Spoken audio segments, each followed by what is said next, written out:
First, the governor, Tanko Al-Makura, he marked the last days in office with commissioning and inspection of projects. First was the donation of 10 firefighting vehicles to the State Fire Service to be distributed across the state to enable firefighters carry out their responsibilities effectively. He also received the Federal Road Safety Commission, that's the boss Boboye Oyeyemi, who witnessed the commissioning of the new state headquarters of the commission and the operation of vehicles.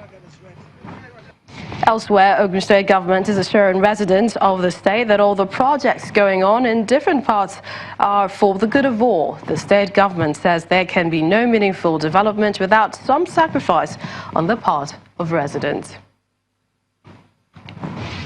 And after working in acting capacity for more than 5 months, the Acting Inspector General of Police, Mohammed Adamo, has finally been confirmed as the substantive Inspector General of Police by the Police Council.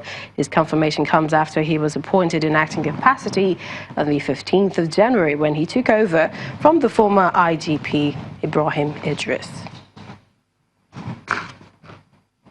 Let's go back to our discussion segment and talking about the task before the Nigeria Governors Forum. We'd like to thank you for waiting patiently, our guest there in Abuja, Mr. Abdulrazak Bello.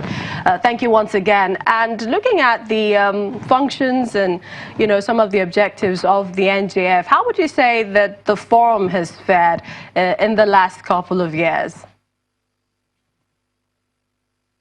Good afternoon, and thanks for having me. I think the forum has done very well in terms of, executing governance issues in the country.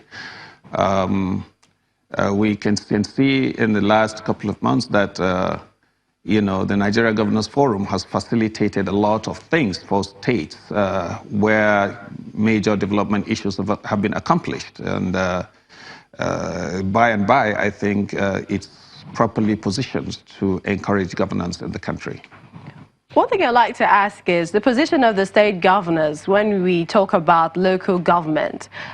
They've had a thing or two to say about the NFIU's recent guidelines, and most people think maybe the state governors are not in support of local government autonomy.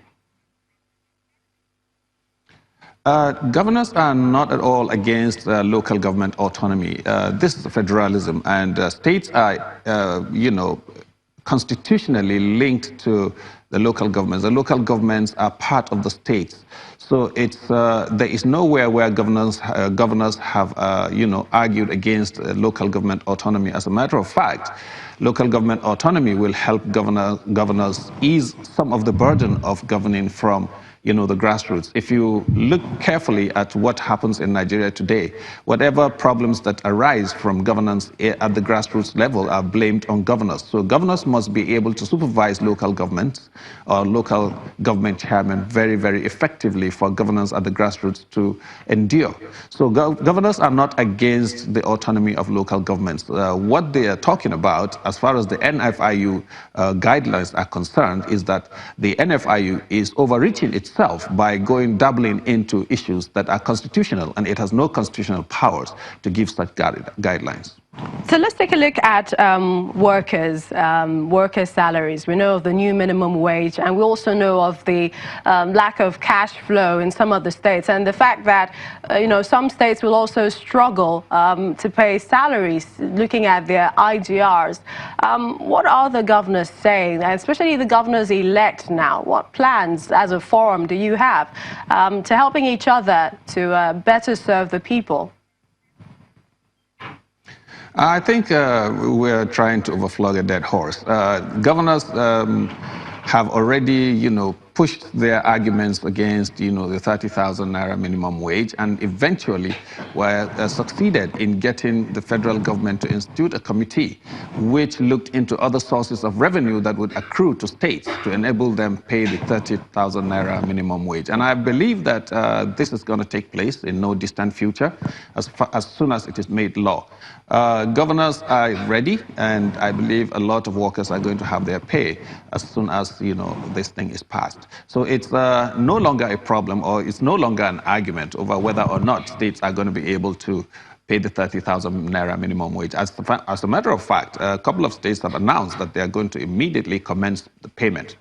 The only point is that governors were trying to push a very realistic and sustainable formula for the minimum wage, so that states would be able to pay without necessarily being in pains. But this is a foregone, a bygone issue, and I think the 30,000 naira minimum wage is no longer contentious. Finally, Mr. Bello, how optimistic are the Governors Forum on state policing? We know that recently the House of Representatives rejected the police reform bill. Tell us your thoughts.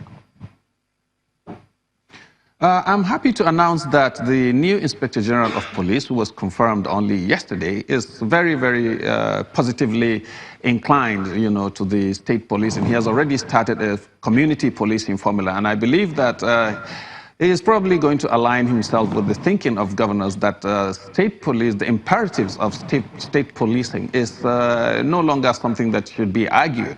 It's almost a fait accompli, because you cannot possibly have security at the regional or state basis or even local government areas without necessarily letting the governors handle policing, because whatever problems that arise would come to the governor's office first before it goes to the federal. And when the police inspector general is only answerable to the president and not to the governors, it's a bit bureaucratically confusing. And I think the state policing issue would come to pass, just like any other issue has come to pass in this country. All right, we'd like to thank you, Mr. Abdulrazak Bello, spokesperson for the Nigeria Governors Forum, for joining us on the program.